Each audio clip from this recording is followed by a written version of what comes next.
This program is paid for by The Crossover with Marlon and Armon. Subscribe to their show-owned content at youtube.com/@thecrossover1060. You're now tuned in to The Crossover with Marlon Jones and Armon Williams. Hold up, you're teaming up a Sun Devil and a Wildcat? Who came up with that brilliant idea? The Crossover on KDUS AM 1060. All right, welcome back to The Crossover with Marlon and Armon, KDUS 1060. Be sure and subscribe and follow us on our social media accounts on both our YouTube and Facebook pages at The Crossover 1060. Once again, that's at The Crossover 1060. So that'd be youtube.com/@thecrossover1060 as well as facebook.com/@thecrossover1060 as well. All right, this segment we like to stay in sports, but sometimes we veer off into the entertainment world as well on our more buzz segment. Yeah, we like to go left, from time to time. Yeah, but I was gonna go left a little bit, but instead I have to go ahead and get right into this thing. What the hell happened? The Colorado Buffaloes last night against the Stanford Cardinal. I fell asleep when they were up 29-0. First of all, here's how the game ended. Sanders going to pass it. Can't find anyone. On the move. Finally gets rid of it. Picked off in the end zone. Intercepted by Gilman. With a strong second half for the win. The Cardinals storm into Boulder and run back to the farm in Palo Alto with the dub. Marlon Pimpin, I fell asleep. They were up 29-0. I figured that they were probably going to win by about like 35, 40-something points. You were the only one. And I wake up this morning. I wake up about 3:30, 4 o'clock. This about 3:30 this morning, and I'm looking at the scores, and I'm just kind of browsing through ESPN's app, and I see what? 30, what? How the hell did this happen? I don't know. I don't know how much we play into it. I mean, obviously, the media always blows a lot of stuff up, and you've been in locker rooms, and I've been in locker rooms. But right. When you have a little issue with your teammates, whatever, and because there's been talking about Sanders and Hunter are going at it, and oh really? Yeah, yeah. There's some stuff that's going on in the locker room that's creeping out. I don't know. Like I said, I don't know how much of it is over media hype just because it's related to Deion Sanders, who's obviously got the spotlight. Everybody's going to be hyped over him, and right. It's going to be magnified a million times more than anywhere else. Of course. And then, like I said, who knows how big a deal it is. It could be nothing. We've right. both been in there where we've had tussles with teammates or nothing, and it's just over silly stuff.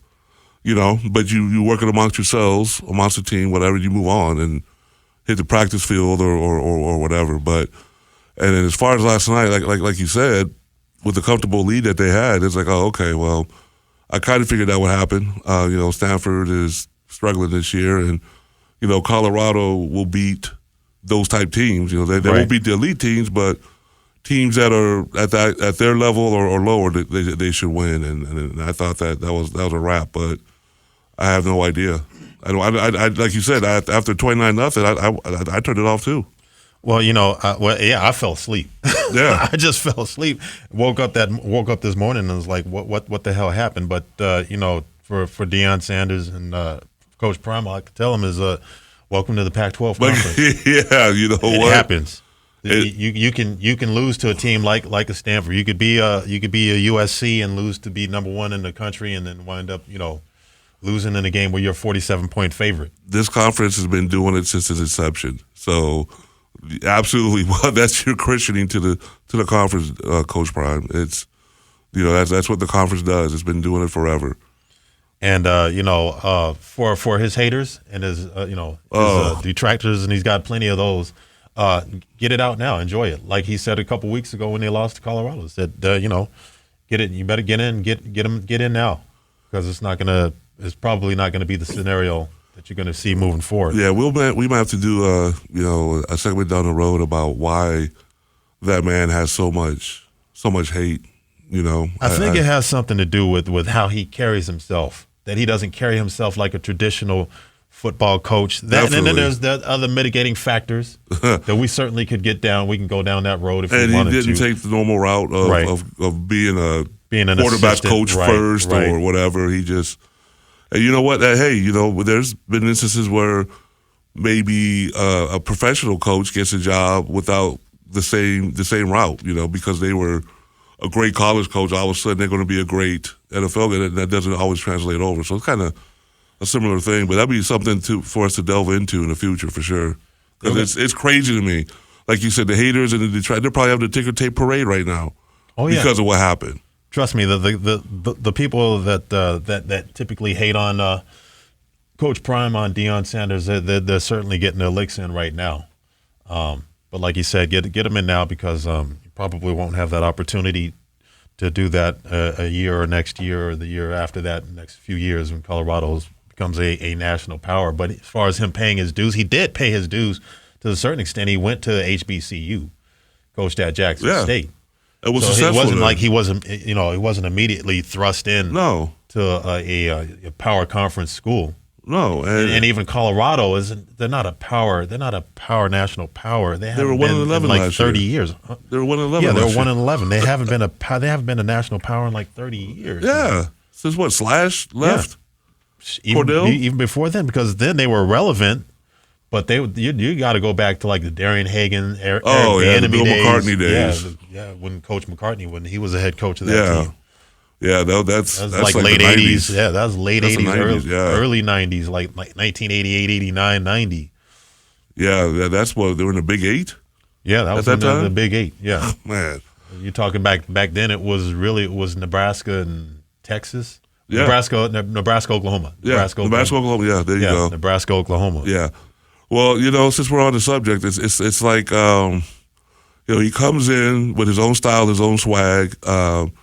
He brushed. It's amazing to me how, despite the being detracted, it doesn't deter him. No, it doesn't deter him. That's why I respect him, because he knows, and he knows that because he's been dealing with this type of hate, quote unquote, since he was a player. Sure, because of the way he played, the flair he had, the swag. Even a two-sport thing. Yeah, I remember they're talking about it now, and they're looking at it kind of glowingly. But back then, they were very critical of him playing a football game, and then later on, I think he played a game with the Falcons, and then later on that night he flew out to New York or something like that via plane, jet, or helicopter. It was a helicopter. Yeah, for a playoff game, for a World Series game later on that night, and played well. Yeah, well, actually, I don't know if he played. I don't think that he suited up that game. But he did play the football game. They sat him out, but he flew up there, to be available in the event that they needed him. But he mentioned that when he came into that locker room, how the players kind of gave him a standing ovation. They're like, "What are you doing here, man? You're supposed to be here. We didn't expect you. You don't have to be here, man." But the fact that he came showed how dedicated he was to the team. It wasn't just a gimmick for him, even though a lot of people looked at it as gimmicky, But he's. One thing that you mentioned that he's undeterred, because he's focused. He's not in. It's not a game to him. I mean, he has fun with it. He's able to promote himself, make money for himself, make money for his kids. The kids that he's coaching. But for him, he's serious about this thing. He's dedicated, and he's good at it. I don't care what nobody says. He's good at it. And look, if they don't win another game this season, this is a victory for him. I mean, this is a vast improvement for him. I think anybody in the country that is a fan of a program that has been dismal since 2016, no bowl games, no playoffs, nothing, attendance dwindling. You win one game the year prior. Right. Would love to bring in a person that's going to bring excitement, that's going to bring recruits, that's going to bring ratings, that's going to bring. I mean, game day is sitting there in Boulder, Colorado. Right. You got celebrities that show. I mean, you got all this attention. They sell out their spring game. That's only the stuff like Georgia and Alabama does in Ohio State. Georgia, Alabama, maybe those Michigan, are Michigan, schools, Penn State. Those are the only schools that sell out their spring game. Creme de la creme. Yeah. Yeah. And Colorado sold out their spring game. Right. Like sold out. Like 50,000 people are watching them play, and that's a team that went 1-11 last year. Exactly. You know what I'm saying? And he comes in and he takes a team his way, and they're what, 4-3 now, or Yeah, they're 4-3. Yeah. 4-3, and they still have opportunity to make a bowl game. they still have a chance to be bowl eligible. All they got to really do is win 6 games. I say all they got to do is win 6 games. It's not going to necessarily be easy for them, but I would love to have that right now. Yeah. That type of season. ASU's not going to be bowl eligible. No, not well. They weren't going to be bowl No, eligible they're not gonna regardless, be, but they're certainly not going to be bowl but eligible. still, who's got a brighter future? Easily, it's Colorado. Who's got a brighter future? ASU or Colorado right now? Colorado's easily got the brighter future. Right. Looking at the remainder of the schedule, they have UCLA. They're going to be at UCLA on October 28th. No, that's a no. They got Oregon State at home on November 4th. That's a no. They got Arizona on November 11th. And that's not going to be easy. No, but that's going to be a no. That's a toss-up, but I think that right now Arizona's slightly favored. No. Then Washington State, they got at Washington State. That could be a win depending on where Washington State is. And at the end of the regular season on the 25th, they face Utah. So they might not win another game this season. They might not, yeah. But still, where he's brought this team versus where they were, I mean, this is like a 4,000 or 5,000% improvement. Oh, dude, they've been on national TV at every other game. Yeah. First game, second game, last night, and yeah, dude. We going to talk about this another day. Right. And they're recruiting. That recruiting pool that he's getting, that he's tapping into. They're not going anywhere. They're coming. No. Yeah, they're coming. All right, coming up next. Buckle up, folks. It's another entertaining, fun segment with the wacky one himself, Crazy Tracy Tingu, live on the crossover, KDUS 1060.